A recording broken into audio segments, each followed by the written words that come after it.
2025 माझ्या आयुष्यातलं सर्वात वाईट वर्ष ठरलं. कारण या वर्षात देवाने माझ्याकडून माझा श्वासच हिसकावून घेतला. ज्याच्यावर स्वतःपेक्षा जास्त प्रेम केलं होतं, ज्याच्या अस्तित्वावर माझं संपूर्ण जग उभं होतं, पण आज ते फक्त आठवणीच राहिल्यात. दररोज हसतोय मी, पण आत कुठेतरी काहीतरी कायमचं तुटलंय. लोक म्हणतात वेळ सगळं भरून काढते, पण काही जागा असतात ज्या वेळ नाही तर फक्त शांततेने भरल्या जातात. आजही काही क्षण असे येतात जिथे मन ओरडतं, एकदा तरी परत ये, पण वास्तव उत्तर देतं आता उशीर झालाय. 2025ने मला एकच शिकवलं, आपल्या माणसांना गृहीत धरू नका, कारण काहींचा निरोप शेवटचा असतो.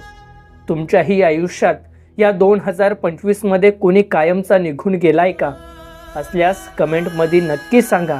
तुमचं मन हलकं करा, कारण वेदना सांगितल्यास त्या थोड्याफार हलक्या होतात.